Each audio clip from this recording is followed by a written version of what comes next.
abogado constitucionalista. Enseguida, adelante, Estela. Agradecemos a nuestro compañero Luis Carlos Pará, siempre pendiente del tránsito en nuestra ciudad capital. Así es, está con nosotros el abogado constitucionalista, además profesor universitario Jesús María Casal. Bienvenido. Gracias, buenos días.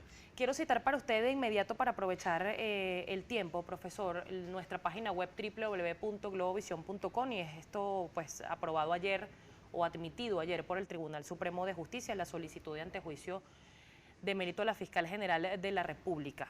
Dice pues parte de este tribunal que hay que recordar este recurso que introdujo el diputado Pedro Carreño. Allí se hablaba de varias cosas como solicitar su prohibición de salida del país, la enajenación de sus bienes y también la destitución del cargo. ¿Cómo se admite por el ciudadano lo que está pasando en este momento con esta decisión? ¿Qué viene después? Sí, bueno, efectivamente, de acuerdo a lo que se informa por el Tribunal Supremo de Justicia, se admitió a trámite una solicitud del diputado Pedro Carreño para la destitución de la Fiscal General de la República. Esa es una competencia exclusiva de la Asamblea Nacional, pero la Constitución establece que para que pueda producirse tal destitución debe haber antes un pronunciamiento del Tribunal Supremo de Justicia. Y junto con esa solicitud de que se inicie el trámite de la destitución, se plantearon también medidas cautelares. Se formula la petición de algunas medidas de aseguramiento de bienes, prohibición de salida del país. Ahora, lo que más alarma de esta petición y del trámite que se le ha dado, por un lado es la parcialidad que se pone de manifiesto desde la misma celeridad en la tramitación. Es decir, digamos, cuando hay un diputado del oficialismo que va al TCJ, es recibido con alfombra roja, digamos, los recursos se admiten y a veces se deciden el mismo día en que son presentados, mientras que la Asamblea Nacional como institución ha sido despojada de su facultad de representación judicial y hay casos pendientes actualmente en la sala plena, por ejemplo, un habeas corpus en relación con el diputado Gilbert Caro, que después de más de un mes de haber sido presentado no ha sido resuelto. Y el tema de los diputados de Amazonas también está pendiente. Eso está en la sala, exactamente, en la sala electoral. Desde el 30 de noviembre debía fijarse la audiencia para ya sentenciar el caso y no ha habido ni un solo movimiento en ese expediente de parte de la sala electoral para convocar la audiencia, violando flagrantemente la ley. Ahora bien, eso, profesor. Pero el tema más grave es el tema de fondo, porque no es posible que porque la fiscal pretenda ejercer sus atribuciones en el marco de la Constitución, eso se considere como una falta grave que pueda dar lugar a una destitución, porque las causales por las cuales se admite esta petición de destitución son causales que se refieren a una negligencia en el cumplimiento de sus funciones, a haber cometido errores inexcusables. Casos de corrupción. No llegan a hablar de corrupción, pero haber cometido errores inexcusables, haber violado la Constitución, haber atentado contra la honorabilidad del poder moral republicano, del Consejo Moral Republicano, del poder ciudadano. Todo son pues supuestos que están completamente fuera de lugar, porque cuando la Fiscal General de la República, por ejemplo, presenta una impugnación en relación con la designación de los magistrados designados en diciembre de 2015, está ejerciendo una atribución claramente señalada en la Ley Orgánica del Ministerio Público, en relación con la facultad del Ministerio Público para impugnar actos contrarios a la Constitución. Y es falso, por cierto, lo que ha dicho el tribunal, de que en ese caso ya hay cosa juzgada. Cosa juzgada, decimos los abogados, es que después de haber un juicio con todas las garantías, hay una sentencia y el caso queda completamente cerrado. Eso es falso porque lo que hubo en el 19 de julio del 2016 fue una decisión del TSJ en la cual estableció que la Asamblea Nacional no podía, motu propio, digamos, ella en el ejercicio de la autotutela no podía anular esas designaciones, sino que tenía que ser vía de un recurso, una impugnación. Pero el TSJ allí no se pronunció sobre todos los vicios señalados en el informe, es decir, que es falso que hubo cosa juzgada, pero además ni siquiera hubo cosa juzgada respecto de la Asamblea porque no tuvimos derecho a la defensa. En dos días, desde que fue presentado el recurso, a los 2 días lo decidieron sin procedimiento alguno, porque la ley del TCJ establece en esos casos un procedimiento. Ahora bien, sin procedimiento alguno toman una decisión que por lo tanto no puede tener cosa juzgada porque no hubo contradictorio, decimos los abogados, es decir, no hubo oportunidad de defensa de la Asamblea Nacional en ese juicio. Ahora bien, ¿bajo qué argumento se puede aprobar una destitución, en este caso del cargo de la Fiscal General de la República? Queda claro pues que la Asamblea Nacional es la que tiene la competencia de hacer este tipo de acciones. Sin embargo, diputados, el mismo Pedro Carreño en su momento, diputado del PSUV, cuando introdujo este recurso, aseguraba que la Asamblea Nacional seguía en desacato. y por eso él acudía al Tribunal Supremo de Justicia. Entonces, ¿bajo qué argumento esto se va a practicar o se va a ejercer? Bueno, esta competencia de poder remover a alguno de los titulares del Poder Ciudadano, como la fiscal general, es exclusiva de la Asamblea Nacional, porque lo que puede hacer el TSJ, es decir, establecer en algún pronunciamiento que considera que hay algunos elementos para que la Asamblea pueda hacer una valoración al respecto. Pero la valoración la tiene que hacer la Asamblea Nacional y es la que puede tomar una decisión de remoción. Lamentablemente se ha impuesto arbitrariamente contra la Asamblea Nacional esta tesis del desacato. Es una tesis arbitraria, no conocida en ningún país democrático, no prevista tampoco esa figura del desacato con el alcance que le da la Sala Constitucional en nuestro ordenamiento jurídico, porque lo que sí puede plantearse es que cuando la Asamblea dicta un acto que alguien considera viola la Constitución, ese acto puede ser impugnado y eventualmente puede ser anulado. Lo que no se puede es anular al órgano, eso es un exabrupto absoluto y además es una decisión completamente antidemocrática porque no puede haber democracia sin parlamento. Por lo tanto, cualquier decisión que implique inhabilitar al órgano mismo, anular al órgano parlamentario en sí mismo, anular la representación política, el pluralismo político expresado en el Parlamento, implica liquidar la democracia. Pero se ha impuesto arbitrariamente esa decisión. Sin embargo, la Asamblea conserva, desde el punto de vista constitucional, la plenitud de sus facultades. Ya lo señalaron también con mucho énfasis los facilitadores del primer ensayo de diálogo. Todos señalaron que no puede haber democracia sin parlamento y que debe restablecerse la plenitud de funcionamiento de la Asamblea, reconociéndole todas sus atribuciones constitucionales. Ayer la fiscal general de la República aseguraba que esta decisión, entre otras que nombraba en una entrevista radial que diera ayer, era la descomposición del derecho y la muerte del derecho. ¿Usted coincide? Coincido plenamente en que no hay Estado de Derecho, destruyeron el Estado de Derecho, destruyeron los principios básicos de respeto entre los poderes, de respeto a la diversidad, de respeto al pluralismo político. ¿Por qué esta reacción contra la fiscal general de la República? Porque no se acepta la independencia. No se acepta la independencia de los órganos del Estado como sucedió con la Asamblea. Cuando la Asamblea Nacional, pues, llega a la Asamblea Nacional una nueva mayoría y quiere ejercer sus atribuciones, la respuesta fue liquidarla desde el punto de vista funcional, lo cual está pues absolutamente descartado como una opción desde el punto de vista constitucional. Es una respuesta absolutamente ilícita porque debe respetarse a todo órgano del poder público, a todos los órganos constitucionales en el ejercicio de sus atribuciones. Ahora bien, ¿cómo se avanza? Y rápidamente porque me tengo que ir a la pausa para desarrollar otros temas al regreso. ¿Cómo se avanza en un posible antejuicio de mérito en contra de la fiscal general si ella misma no tiene ni siquiera acceso al expediente, ella no conoce cuál fue el recurso que se introdujo por el diputado Pedro Carreño? Lo decía también ayer en esa entrevista.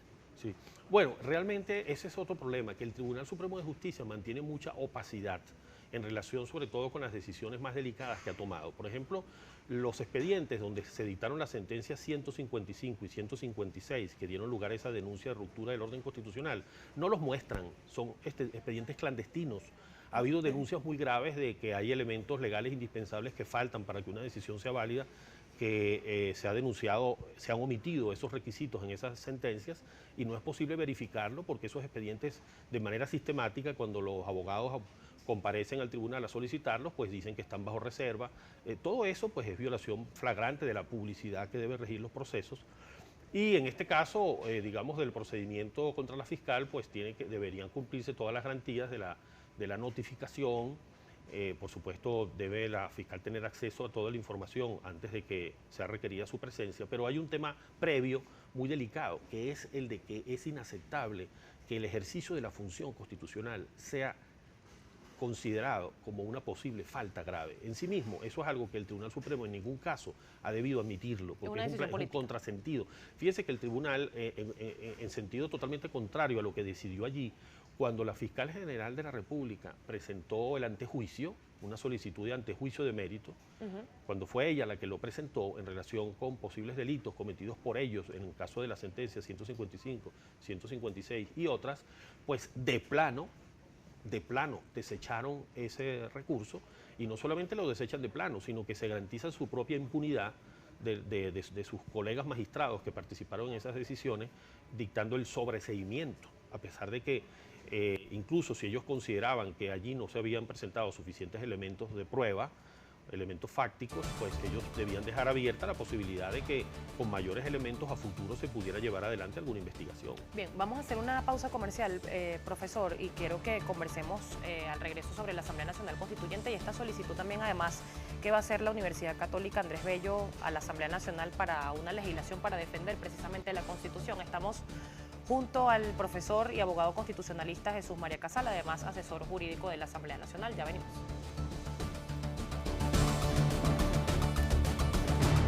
7:15 minutos, sigue con nosotros el abogado constitucionalista, profesor y además asesor jurídico de la Asamblea Nacional, Jesús María Casal. Profesor, el tema de la Asamblea Nacional Constituyente ha sido pues el centro quizás de las últimas protestas de los últimos días convocada por la Mesa de la Unidad Democrática. Ayer se dio una rueda de prensa por parte del presidente del Parlamento asegurando o citando en este caso a comenzar la aplicación del 333 y el 350 de la Constitución.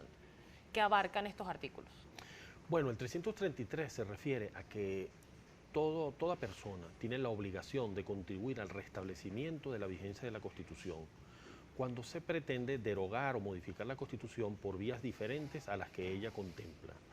Por eso aquí estamos en un caso de plena aplicación del artículo 333, porque la Constitución, de acuerdo al artículo 347, y de acuerdo al principio de la soberanía popular y al poder constituyente del pueblo, establece que es el pueblo el que decide si activa o no el poder constituyente, si lo ejerce o no. ¿Cómo lo decide? A través de un referendo, el referendo constituyente.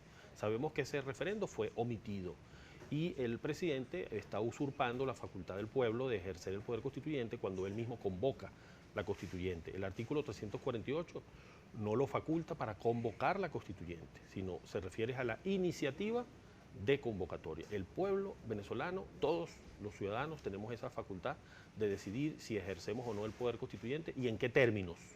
Estos términos se refieren a las bases comiciales que deben ser aprobadas también por el electorado. ¿Por qué se omite esta participación de la gente? Bueno, seguramente porque si se hiciera esa consulta, mayoritariamente el pueblo rechazaría la constituyente, porque todos los estudios de opinión, y cuando tú observas también los pronunciamientos de las distintas organizaciones sociales, comunitarias, Academia de Ciencias Políticas y Sociales, universidades, organizaciones no gubernamentales, organizaciones gremiales, corporaciones y la sociedad en general en toda su diversidad, y además los estudios de opinión, todos indican que no, el pueblo no quiere la constituyente. El pueblo ahorita considera que la prioridad del país no es entrar en una discusión sobre eventuales reformas a la Constitución, sino que más bien el pueblo está contento con su Constitución, está conforme con su Constitución. Eso ya es un gran logro en un país donde estamos en un conflicto de gran intensidad. El que por lo menos haya una plataforma común aceptada por las partes en el conflicto es algo que tiene gran valor.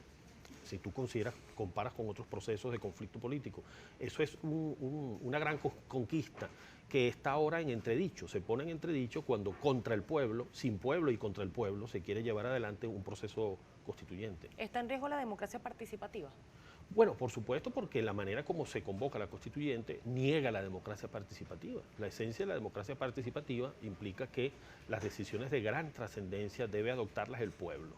¿Y qué decisión más trascendente que decidir si vas o no a una constituyente? Sobre todo con la connotación que a veces se le da a los poderes de la Asamblea Nacional Constituyente. Si la Asamblea Nacional Constituyente se le concibe, que para mí esto es un error, pero si se le concibe como órgano plenipotenciario que se instala y entonces puede ejercer una especie de gobierno de asamblea, de concentración de poderes en esa asamblea que puede disolver otros poderes públicos, reorganizar a los poderes, dictar leyes constitucionales, como han dicho algunos de los asesores del presidente de la República en la materia, dictar decretos constitucionales por tiempo indefinido, además, porque no se les implica un lapso, pues eso implica un proceso de dictadura constituyente de tiempo indefinido.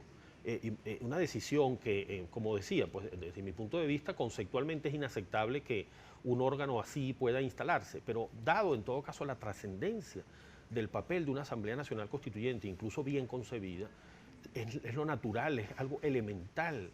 Todos los que están en la Comisión Presidencial Constituyente tienen que saber que es así, que una decisión como esa tiene que tomarla, es el titular del Poder Constituyente, que no es el Presidente de la República. Pero lo lamentable es que al convocarse la Constituyente de esta manera, entonces se liquida un principio fundacional de la Constitución. Porque cuando se establece que el presidente puede convocar una constituyente sin pueblo y contra el pueblo, ya el sistema político pasa a ser otro.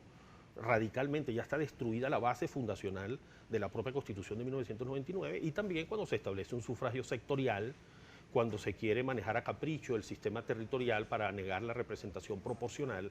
Todo eso es una violación flagrante de la Constitución. Ahora bien, causa quizás un poco de temor, incluso pareciera ser un tema tabú hablar del artículo 350. ¿Cómo aplicarse estos dos artículos, el 333 y el 350, ante la lucha de poderes que ha sido denunciada por la oposición y que viven además los venezolanos? Fíjense que es algo interesante y doloroso al mismo tiempo decirlo, ¿no? Porque no estamos contentos por estar en la situación del 333 y el 350. Es doloroso como pueblo, como país, que lleguemos a esa hora del artículo 350.